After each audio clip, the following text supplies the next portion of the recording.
Okay, how's it guys? Chris from the Barefoot Family YouTube channel here. We are just escaping this horrible weather that we're experiencing at the moment, so we're not camping, we're not on the sea or anything.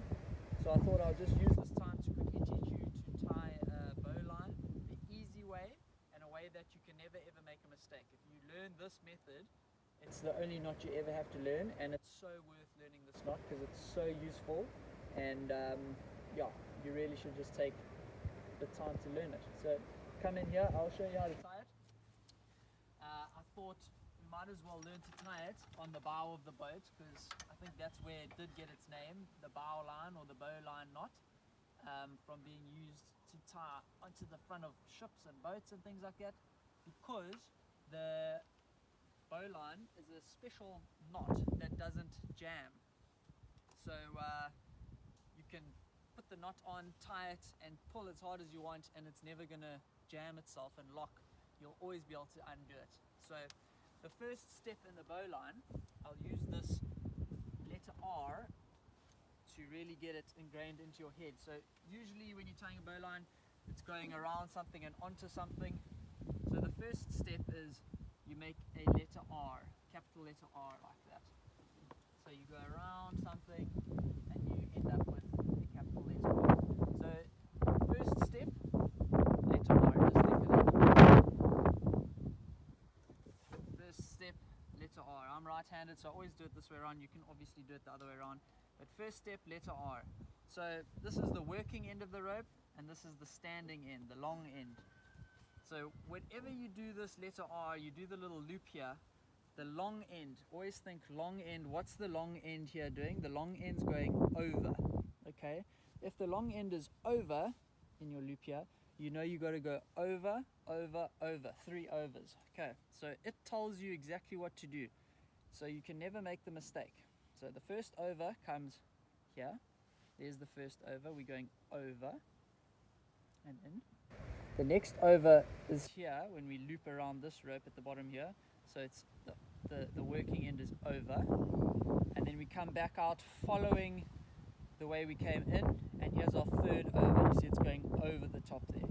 So we have 1 over, second over, and then we come around the back and out, but it comes out over. Okay, and if you hold these two, that's the easiest way to tighten up the bowline. So there's the bowline like that, and we can see it's correct because these two are next to each other. Okay, let's try it the other way around.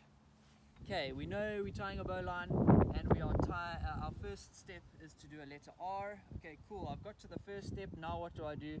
The standing end is telling me it is under. You see that? Can you see that? That's under over there. The long end is under in our loop. So now we need to do 3 unders. So we come under, it's our first under. As you come in there, under, then under once again, and we must come out following this one where we came in, and there's our third under, and these two are together again. So there we go, we've got the bowline again like that. So it's over, over, over, or under, under, under. So when you're tying in this orientation, it's very easy, and whichever method that you've learned, you can probably do it. But the problem comes when you are now on the boat and someone throws the rope to you, and now you're on the boat and you have to tie the knot the other way around. So maybe we can just use this piece of the trailer here as an example. Someone's thrown me the rope, and now I need to do something with it.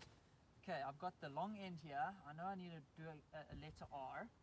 Okay, I've done it the reverse there. Is that correct, or is that correct? I don't really know what's going on. This angle that I'm at, I'm getting confused. The boat's drifting away. All my friends are watching me. What am I going to do? Okay, let me just stop for a second. What did Chris say? Okay, standing end is under. Okay, so I'm going to go under. 1 under. 2 under. I'm going to come back out. Okay, so you can never make a mistake if you just follow those 3 steps. The rope will tell you exactly what to do. Let's say we've done it the other way around. Let's go again. Okay, we come like this. We make our kind of letter R. So even if it's not an R, you know this needs to kind of be pointing at your working end. Okay, what are we doing here? Long end is over. Okay, so I'm going to go over, one over, second over is there, you can see it there, over, and then lastly we come back out and make sure we're coming for our third over there. So over, over, over, these two next to each other. Good job. There we go. We've done it. So whatever orientation you are, you're still going to be able to do the knot. And it's helped me, and it's got me out of a tricky situation of making a mistake. And yeah, it's literally the most important knot that you can ever learn. It never jams, so it's going to be easy to undo. What you use it for is, like I said, towing. It's great for towing. It's great for moving heavy things. You can tie it on a tree. You can tie your washing onto the washing line. You can tie your washing line to the pole.